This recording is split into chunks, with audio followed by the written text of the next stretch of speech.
অংশগ্রহণ করবেন রংপুর ৪ আসন থেকে নির্বাচিত মাননীয় সদস্য জনাব আক্তার হোসেন। জনাব আক্তার হোসেন, আপনার সময় 15 মিনিট। ধন্যবাদ আপনাকে।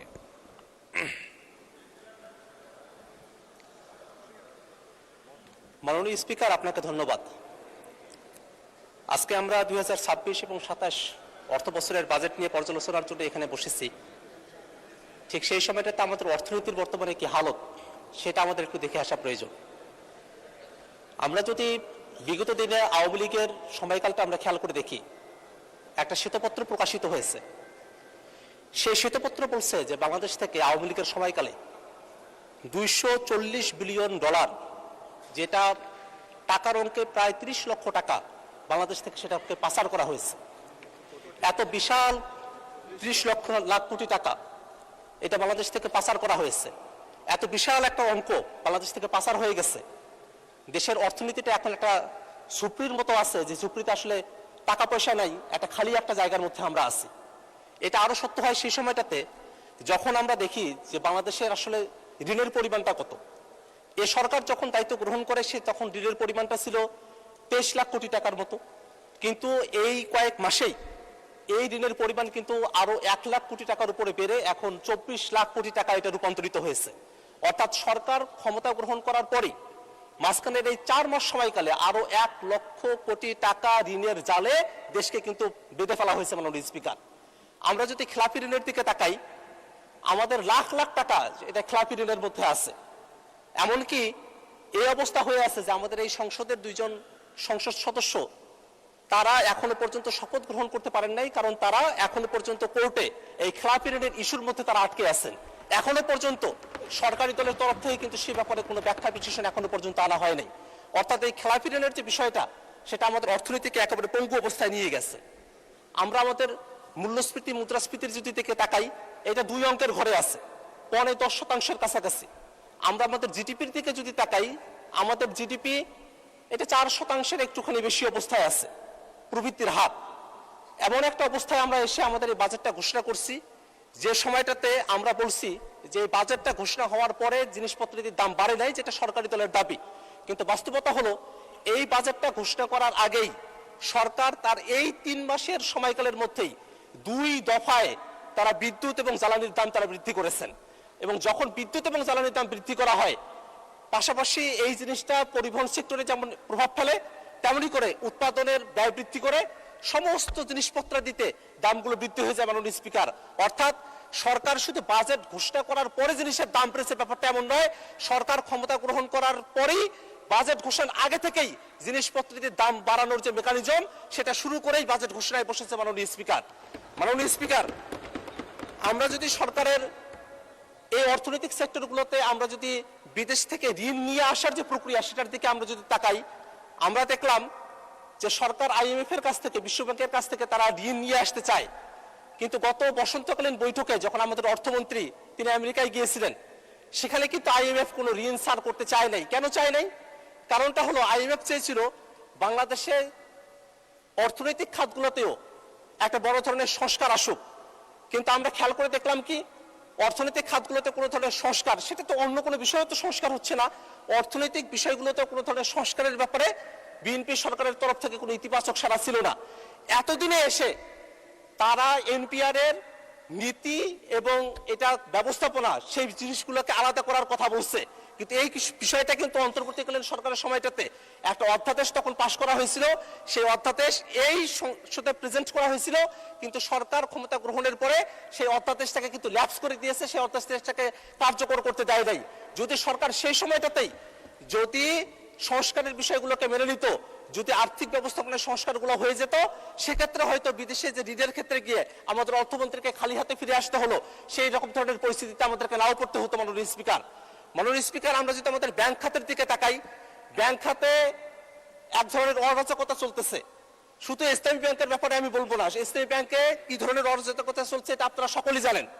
এর বাইরে গিয়ে আরো 5টি ব্যাংক আছে যে ব্যাংকগুলোকে একীভূতকরণ করা হয়েছে।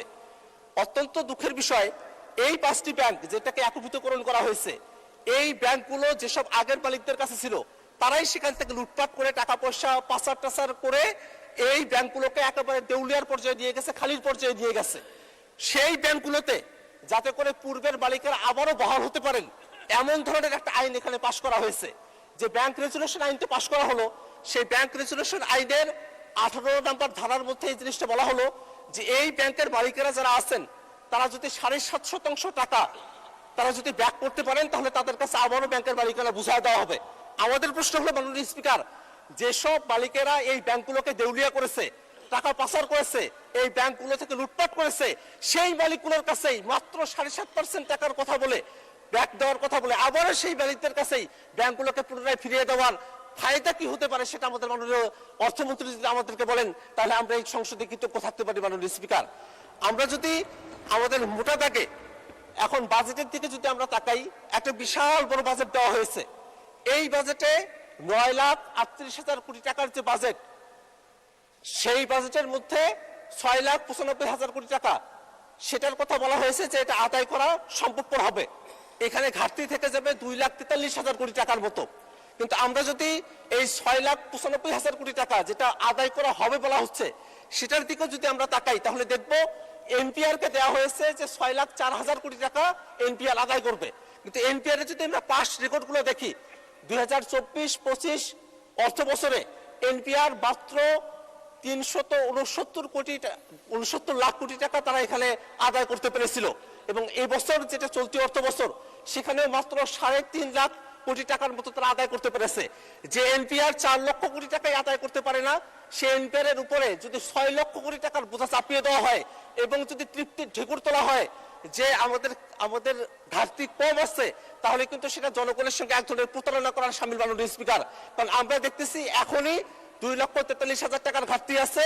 এনপিআর যখন তার লক্ষ্যমাত্রা পূরণ করতে পারবে না সেই সময়টাতে শেষে গিয়ে যেটা দেখা যাবে এই ঘাটতি আরো বেড়ে যাবে। অর্থাৎ এই যে বাজেট, এটা শুধু বড় বাজেট না, এটা বড় একটা ঘাটতির বাজেটে পরিণত হয়েছে। মাননীয় স্পিকার, আমরা যদি আরো একটু ভিতরের দিকে তাকাই, এই বাজেটকে একটা বিনিয়োগ বান্ধব বাজেট বলা হচ্ছে মাননীয় স্পিকার, কিন্তু আমরা দেখতেছি সরকার ঋণ নিয়ে দেশের এই বাজেটটাকে সচল রাখার একটা পরিকল্পনা হাতে নিয়েছে। সরকার অভ্যন্তরীণ ব্যাংকগুলো থেকে 1,12,000 কোটি টাকার মতো ঋণ তারা গ্রহণ করবে।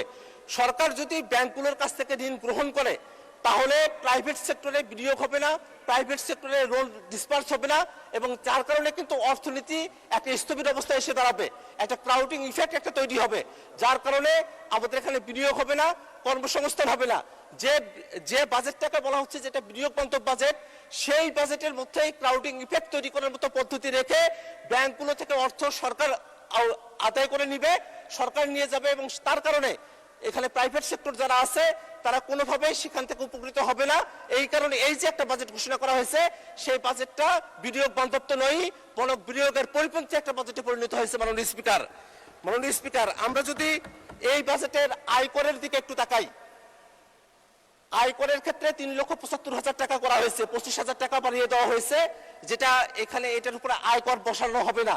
কিন্তু 3,75,000 টাকার উপরে যখনই যাবে এর পরবর্তী ধাপের ক্ষেত্রে বলা হয়েছে 3 লক্ষ টাকার জন্য সেখানে 10% হারে সেখানে ট্যাক্স প্রদান করতে হবে। আমরা যদি এইটা খেয়াল করে দেখি, গত বছর কিন্তু এই পরিমাণটা ছিল 5%, কিন্তু এখন যখন এটা 10% করা হয়েছে তখন এটা সরাসরি মধ্যবিত্ত যারা আছে, যারা অল্প ইনকাম করে তাদের উপরে গিয়ে এটার একটা সরাসরি প্রভাব পড়ছে। কারণটা হলো কোনো একজন ব্যক্তি মাসে যদি 35,000 টাকা ইনকাম করে থাকেন তাহলে বছর শেষে যে ট্যাক্সটা প্রদান করতে হচ্ছে তার পরিমাণটা আগে 5% হারে ছিল 420 টাকা, এখন কিন্তু সেটা 620 টাকায় উন্নীত হয়েছে। অর্থাৎ এই মধ্যবিত্তের উপরে প্রথম যে আয়কর, সে আয়করের উপরে 48% আয়কর বৃদ্ধি করা হয়েছে। এটা একটা মধ্যবিত্তের উপরে মরণ ফাঁদে পরিণত হয়েছে। মাননীয় স্পিকার, আমরা যদি ক্ষুদ্র ব্যবসায়ীদের দিকে তাকাই, ক্ষুদ্র ব্যবসায়ীদের উপরে অগ্রিম কর চার্জ করা হয়েছে। গ্রামের দোকানদার যারা আছেন তাদেরকে বলা হচ্ছে 0.2% তাদেরকে কর প্রদান করতে হবে। এই 0.2% কর কখন দেওয়া হবে? এটা অগ্রিম, অর্থাৎ যখনই তারা মালপত্র দোকানে নিয়ে আসতেছেন ওই সময়টাতে যখন তারা ক্রয় করতেছেন 1,000 টাকার মালপত্র যদি তারা তাদের দোকানে নিয়ে আসেন তখনই তারা সরকারকে 2 টাকা তাদেরকে কর প্রদান করতে হবে। অর্থাৎ এখনো পর্যন্ত যে পণ্যটা বিক্রি করা হয় নাই সে পণ্যটার উপরেই যদি আপনি বিক্রি করার আগেই, কোনো লাভ হওয়ার আগেই যদি ব্যবসায়ীদের উপর থেকে ট্যাক্স এবং ভ্যাট আদায় করে নিয়ে আসা হয়, তাহলে আমাদের যত ক্ষুদ্র ব্যবসায়ী যারা আছে তারা পথের ফকির হতে তাদের আর দেরি হবে না। মাননীয় স্পিকার, তাদেরকে রুদ্ধ করে দেওয়া হচ্ছে। মাননীয় স্পিকার, মাননীয় স্পিকার, আমরা যদি আর একটু ভালো করে তাকাই, এই বাজেটে আমরা কৃষি বাজেটের দিকে একটু তাকিয়ে দেখি। কৃষিতে বাজেট এবার দেওয়া হয়েছে ২৭,২২৪ কোটি টাকা। গত বছরের বাজেট ছিল ২৭,২২৪ কোটি টাকা। এই বছরে এই বাজেটটা হয়েছে ২৮,৮৮১ কোটি টাকা। মাননীয় স্পিকার, আমরা একটা বাজেট করলাম যে বাজেটে গত বছরের তুলনায় ১,৪৮,০০০ কোটি টাকা আমরা বৃদ্ধি করলাম, আর সেখানে আমরা কৃষি ক্ষেত্রে মাত্র ১ থেকে ১,৫০০ কোটি টাকা আমরা বৃদ্ধি করেছি। এটা বৃদ্ধি না করার নামান্তর। মাননীয় স্পিকার, আমাদের কৃষি সেক্টরটা নানাভাবে অবহেলিত হয়ে আছে। সরকার দলের তরফ থেকে বলা হতে পারে যে সার কীটনাশকের উপরে যে ৭.৫% ট্যাক্স এবং ভ্যাট ছিল সেটাকে উইথড্র করে নেওয়া হয়েছে, কিন্তু সার এবং কীটনাশকের উপরে যে ভ্যাট এবং ট্যাক্সটা উইথড্র করে নেওয়া হয়েছে তাতে করে প্রান্তিক পর্যায়ে কৃষকেরা কতটুকু লাভবান হবে সেটা নিয়ে প্রশ্ন থেকে যায়। কারণটা হলো, এটা যারা ব্যবসায়ীরা যারা আছেন তারা এটা সুবিধাটা পেয়ে থাকেন। এই সার এবং কীটনাশকের উপরে সরকার ভ্যাট এবং ট্যাক্স কমানোর কারণে এটা যে আসলে সার এবং কীটনাশকের দাম কমবে তা তদারকি কেমন করে হবে তা কিন্তু এখনো পর্যন্ত ঠিক করা হয়নি। মাননীয় স্পিকার, মাননীয় স্পিকার, কৃষক কার্ডের কথা বলা হচ্ছে, কিন্তু আমাদের যেসব কৃষকেরা প্রতি বছর ক্ষতিগ্রস্ত হচ্ছেন, আমাদের একটা কৃষি ভিত্তিক একটা দেশ হওয়ার কথা ছিল। আমাদের ৭৫ সালের দিকে যেখানে আমাদের জিডিপিতে কৃষি ছিল ৬২, এখন সেটা ১০ থেকে ১১% নেমে এসেছে। আমরা কৃষিকে একেবারে অবহেলনা করে যাচ্ছি। এই বাজেটের মধ্যেও আমরা কৃষিকে একেবারে ধর্তব্যের মধ্যে নিয়ে আসি নাই। আমরা মনে করি কৃষিতে বাজেট বৃদ্ধি করার দরকার আছে, এবং এটা ১,৫০০ কোটি টাকা না, এটা এমন পরিমাণে বরাদ্দ করতে হবে যাতে করে আমরা কৃষকদেরকে ভর্তুকির আওতায় নিয়ে আসতে পারি এবং কৃষকদেরকে আমরা সত্যিকার অর্থেই তাদের পাশে দাঁড়াতে পারি। মাননীয় স্পিকার, আমাদের শিক্ষা বাজেটের মধ্যে যে ৩টে সেক্টরের কথা বলা হয়েছে, সেই ৩টে সেক্টরে এক ধরনের বাজেট আছে। সেখানে প্রাথমিক এবং গণশিক্ষা, সেখানে উচ্চ মাধ্যমিক এবং উচ্চশিক্ষা এবং কারিগরি এবং মাদ্রাসা শিক্ষার জন্য যে বাজেটটা করা হয়েছে সেটার পরিমাণ দাঁড়ায় ১,২২,০০০ কোটি টাকার মতো, কিন্তু মন্ত্রণালয়ের হিসেব বলছে শিক্ষা মন্ত্রণালয়ের বাজেট দেওয়া হয়েছে ১,৩৬,০০০ কোটি টাকা। এই যে অতিরিক্ত ১৪,০০০ কোটি টাকা, সেই ১৪,০০০ কোটি টাকা কোথায় খরচ করা হবে সেটার কিন্তু কোনো ব্যবস্থাপনা এই জায়গার মধ্যে করা হয়নি। মাননীয় স্পিকার, সেই একই বিষয়টা ঘটছে এডিপির ক্ষেত্রে। মাননীয় স্পিকার, প্রায় ৩ লক্ষ কোটি টাকার যে এডিপি নির্ধারণ করা হয়েছে, সেই এডিপিতে ১,৭০,০০০ কোটি টাকায় থোক বরাদ্দ দেওয়া হয়েছে, অথচ গত বছর এবং তার আগের বছরে এই থোক বরাদ্দ ছিল ১০,০০০ কোটি টাকা এবং ১১,০০০ কোটি টাকা। ১০,০০০ কোটি টাকা, ১১,০০০ কোটি টাকার থোক বরাদ্দ এই বছরে এসে ১,৭০,০০০ কোটি টাকার থোক বরাদ্দ হয়েছে। এত বিরাট যে উল্লম্ফন হলো, সেই উল্লম্ফনের কারণে এই থোক বরাদ্দগুলো সঠিকভাবে ডিস্ট্রিবিউটেড হবে কিনা সেটা নিয়ে কিন্তু একটা প্রশ্ন থেকে যাবে। মাননীয় স্পিকার, কারণ আমরা দেখেছি ইতিমধ্যে সরকারি দল তারা যখন বরাদ্দগুলো বন্টন করেছেন তখন সরকারি দলের আসনগুলোতে তারা বরাদ্দ দিয়েছেন, বিরোধী দলের আসনগুলোতে তারা বরাদ্দ দেন নাই। সেক্ষেত্রে এডিপিতে যে ১,৭০,০০০ কোটি টাকা বরাদ্দ দেওয়া হয়েছে, সেই বরাদ্দটা সঠিকভাবে যে সারা দেশে সঠিক হিসাবের মাধ্যমে ন্যায্যতার ভিত্তিতে বৈষম্যহীনভাবে ডিস্ট্রিবিউট করা হবে তার গ্যারান্টি আমরা চাই। মাননীয় স্পিকার, মাননীয় স্পিকার, আমাদের নবায়নযোগ্য জ্বালানির ক্ষেত্রে নিয়ে একটা কথা বলা দরকার। মাননীয় স্পিকার, নবায়নযোগ্য জ্বালানিতে যে আমদানি শুল্ক ছিল, ভ্যাট ছিল এবং অগ্রিম কর ছিল, সেটা প্রত্যাহার করা হয়েছে, সেটা সাধুবাদযোগ্য। কিন্তু যদি আমরা এনপিআর এর এসআরওটার দিকে খেয়াল করে দেখি, যেটা কিছুদিন আগে জারি করা হয়েছে, তাতে আমরা খেয়াল করে দেখব এই সুবিধাটা শুধুমাত্র যারা বড় ব্যবসায়ী যারা আছেন এবং যারা সৌর বিদ্যুৎ প্রকল্পের মধ্য দিয়ে সরকারের সাথে বিদ্যুৎ ক্রয় চুক্তি ভিত্তিক একটা বন্দোবস্তের মধ্যে আছেন, তারাই শুধু লাভবান হবেন। কিন্তু যারা আবাসিক গ্রাহক আছেন, যারা কৃষক আছেন, ক্ষুদ্র যারা উদ্যোক্তা আছেন, তারা কিন্তু এটার মধ্য দিয়ে উপকৃত হবেন না।